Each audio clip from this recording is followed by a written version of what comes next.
வருஷத்துக்கு முன்னால். அப்படிப்பட்ட குடும்பத்தில் மகிழ்ச்சியாக உறவினர்கள் ஒவ்வொரு பேரும் வந்திருக்கிறது.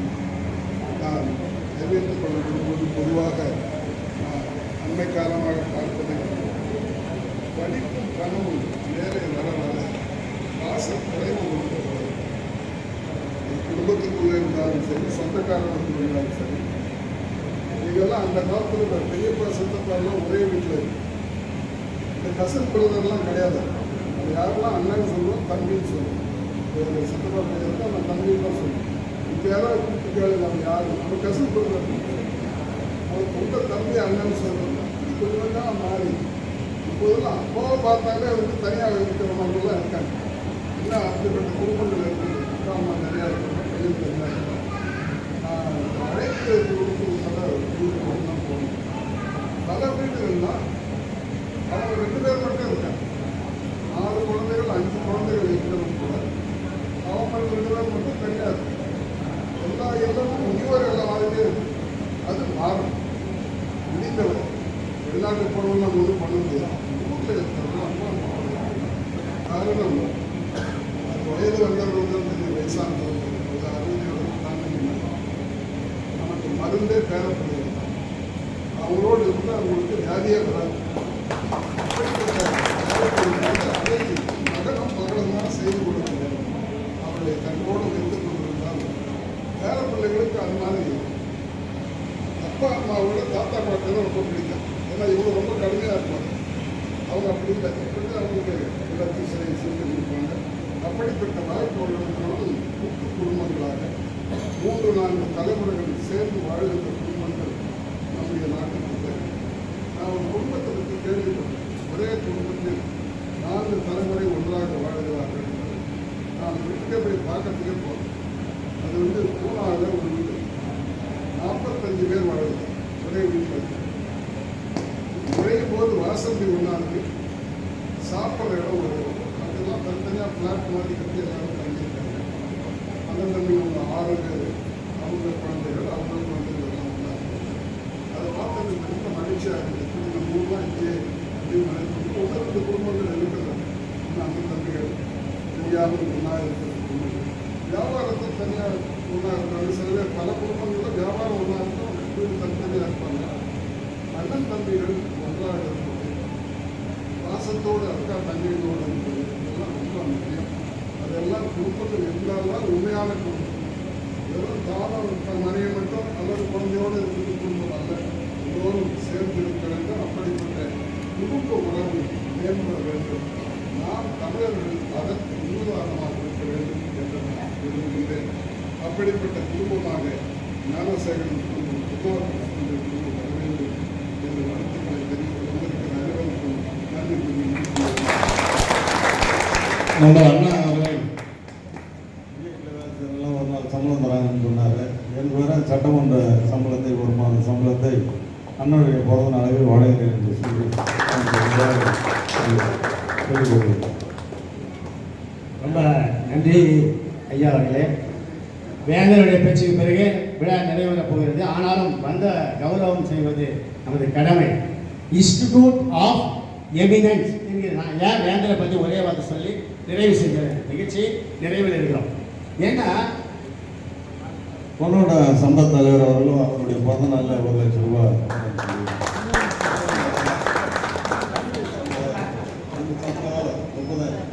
மேயருக்கு 30,000 ரூபாய் சம்பளம், அவங்களும் 30,000 சம்பளம் இந்த ஆட்சியில்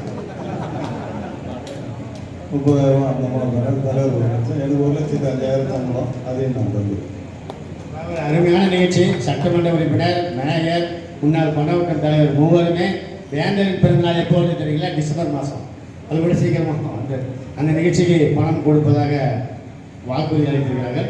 அவர்களுக்கு வேந்தர் சார்பில் நன்றி சொல்கிறேன். ஏன்னா வேந்தர் குடும்பத்தில் நாங்களும் வாழ்ந்துடலாம். ஏன்னா வேந்தர் அவர்களுடைய அந்த விடாமுயற்சிக்கு ஒரு சின்ன எக்ஸாம்பிள் சொல்லிடுறேன். ஏன்னா விஐடி பற்றி எல்லாருக்கும் தெரியும், அவருடைய புகழ் எல்லாருக்கும் தெரியுங்க. ஆனால் ஒரு விஷயம் அவர்கிட்ட நம்ம கற்றுக்கணும்.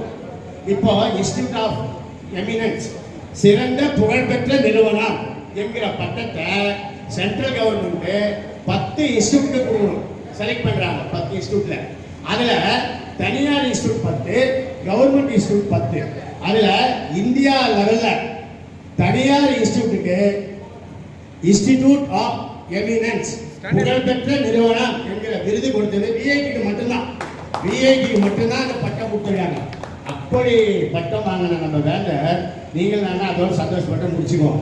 அவர் பேட்டி கேட்குறாங்க, ப்ரெஸ் ரிப்போர்ட்டர்ஸு, இதை பற்றி என்ன நினைக்கிறீங்கன்னு கேட்குறாங்க மெட்ராஸில் ஒரு பேட்டியில். அப்போ அவர் சொல்கிறாரு, உலக யூனிவர்சிட்டி உலக தரவரிசையில் விஐடியை 100வது இடத்துக்கு நான் கொண்டு வருவேன், 100க்குள்ளே ஒரு இடத்துல கொண்டு வருவேன் என்று சொல்லுகிறார். அதுதான பெரிய அறிஞர்கள் சொன்னார்கள், success is not a success unless it is succeeded by another success. ஒரு வெற்றி போதாதுயா வாழ்க்கையில, பல வெற்றிகள் பெற்றுக்கொண்டே இருக்க வேண்டும் என்று நினைக்கிற பக்குவமான மனிதர், ஒரு அறிஞர், ஒரு மூதறிஞர் என்று சொல்லலாம். சாதுவம், உழைப்பாளி, கல்வியாளர், எல்லோருடைய மனிதநேயத்தோடு பழகிற ஒரு பண்பாளர் இந்த நிகழ்ச்சியை கௌரவப்படுகிற அந்த 3 மணி நேரம் அவருக்கு எவ்வளவு வேல்யூபிள் என்பதை அவர் விஐடி போனீங்கன்னா தான் தெரியும். ஒரு நிமிஷம் அவர் நீங்களால் பார்க்க முடியாது, ஒரு நொடி. அதனால நாங்கள் எத்தனோட பார்க்காம வந்திருக்கிறோம். அவ்வளோ பிஸியான ஷெட்யூலில் கருகம்பத்தூர் வந்து இந்த குடும்பத்தை கௌரவிச்சு, ஏன்னா அந்த காலத்தில் 50 ஏன் சார் நேற்று பழகினா கீழே விழுந்தாலும் திரும்பி பார்க்காத போகிற இந்த உலகத்தில் நன்றினா என்னன்னு தெரியல. அஞ்சு கைக்கு சுண்ணாம்பு தராத இந்த மக்கள் மனித வர்க்கத்தில் வேங்கரை பாடோட 5 மணி நேரம் இடத்துக்கு ஸ்பெண்ட் பண்ணியிருக்காரு. அப்படின்னா திருநாவுக்கரசு பிள்ளைகளுடைய பாசம், அன்பு, அவர் மீது அவர் வைத்திருக்கிற அக்கறை என்றோ பழகி. அவர் பத்திரை எழுதுனா 8 பேர் கூப்பிட்டா பத்திரை எழுத போறாங்க அவர் அந்தஸ்துக்கு. ஆனாலும் பத்திரை எழுதுறேன்னு நினைக்காமல் இந்த குடும்பத்தையும் ஒரு பாச உணர்வோடு நேசித்து இந்த கிரகப்பிரவேசம், இந்த வீடு கிரகப்பிரவேசம், அந்த சிலை திறப்பு விழா, இன்றைக்கு அப்பாவை சிலை திறப்பு விழா என்று 3 நிகழ்ச்சிகளுக்கும் அவரும் அவர் பிள்ளைகள் 3 பேர் வந்திருக்காங்க. அதுதான் முக்கியம். இது ஒரு மிகப்பெரிய கொடுப்பினை அது ஞானசேகருக்கு. அதனால ஞானசேகர் குடும்பத்தின் சார்பில் இப்போ எல்லாருக்கும் மரியாதை செய்யப்படுகிறது. இது நம்ம எம்எல்ஏ கூறுகிறதா வேந்தர் அவர்களுக்கு ஞானசேகர் அவர்கள் ஏன்னா அவர் விருது கொடுக்கின்றத மிகவும் கெட்டிக்காரர். நம்ம வேந்தர் ஒரு விருது கொடுத்திருக்கார். அவர் கல்வி உலகன் ஈஸ்வரர் என்று கொடுத்திருக்கார். கல்வி உலகின் ஈஸ்வரர், ஈஸ்வரர் தான் விஸ்வநாதன், விஸ்வநாதன் தான் ஈஸ்வரர். ஆக அது ரொம்ப பொருத்தமா இருக்கிறது. நீ எதுக்கு வேந்தர் கிட்ட ரேட்டிஃபை பண்ணிப்பாங்க. அவர் வேந்தர் ஒன்றும் சொல்லலைங்கிறாரு.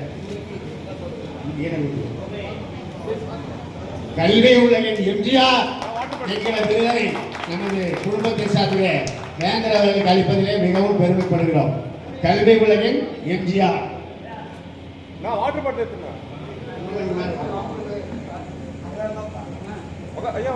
தொடர்ந்து பூங்கொத்தினை தொடர்ந்து பூங்கொத்தினை வேந்தர் அவர்களுக்கு அவரது மகள் இப்போதான் டைட்டிஷன் முடிச்சாங்க. பிஎஸ்சி எம்எஸ்சி விடாது முயற்சி வாழ்த்துக்கள். தொடர்ந்து இப்போது சட்ட மேயர் அவர்களுக்கு வேந்தர் அவர்களுக்கு ஞானசேகரன் பொன்னாடை அணிவித்து பூரித்து போகிறார். தொடர்ந்து வேலூர் மாநகர மேயர் அவர்களுக்கு இந்த பூங்கொத்தினை திரு ஞானசேகரன் வழங்குகிறார். இந்த நாள் உழைப்பாளி தினம், செய்யும் தொழிலே தெய்வம். சட்டமன்ற உறுப்பினர் அவர்களுக்கு பூங்கொத்தினை வழங்குவதிலே சந்தோஷமும் பூரிப்பும் ஞானசேகருக்கு. தொடர்ந்து பொன்னாடை அணிவிக்கிறார். செய்யும் தொழிலே தெய்வம், திறமைதான் நமது செல்வம், கையில் காலம்தான் உதவி கொண்ட கடமைதான் நமக்கு பதவி. அதாங்க நம்ம எம்எல்ஏ. அதான் எம்எல்ஏ. இந்த பாட்டு பாடுற பட்டுக்கோட்டை கல்யாணம் சொல்றோம். இந்த மாசம் பிறந்தாரு. அவெல்லாம் யாரும் நினைக்கிறதே இல்லைங்க. இப்போ பாரதிதாசன் முந்தினது பிறந்தாரு, யாரும் நினைக்கிறோம். இப்ப நாயகர் அவர்களுக்கு அவருக்கு சகோதரி இந்த வளர்த்தொட்டி கொடுத்து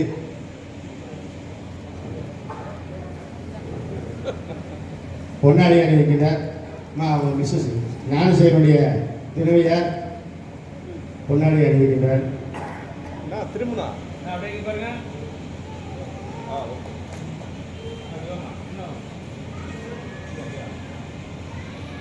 இந்த அளவிற்கு பெருமளவில் இந்த நிகழ்ச்சிக்கு வருகின்ற உள்ளூர் பெருமக்கள், நகர பெருமக்கள், ரோட்டரி, லைன்ஸ் கிளப் சார்ந்தவர்கள் மற்றும் அறிஞர் பெருமக்கள் அனைவருக்குமே சார்பில் திரு சம்பத் ஐயா அவர்களுக்கு,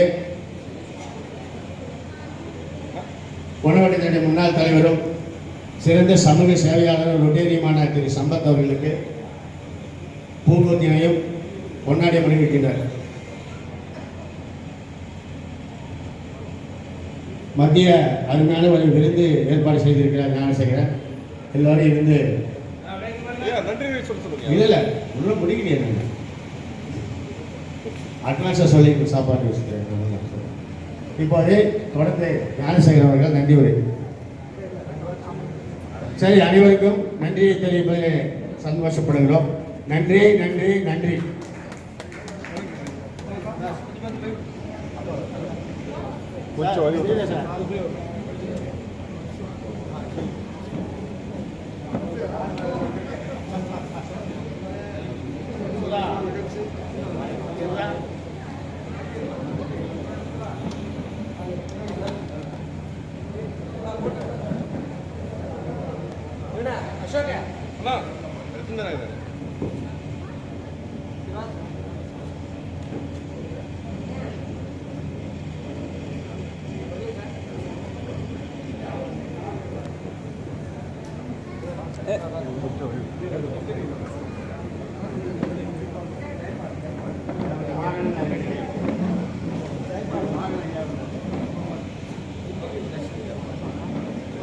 சைடு வாங்கண்ணா,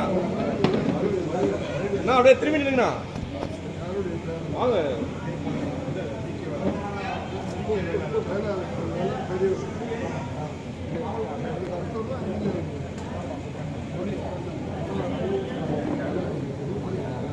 அது வசூங்க போட்டு சார் வாங்க சார். ஆர்த்தி சார்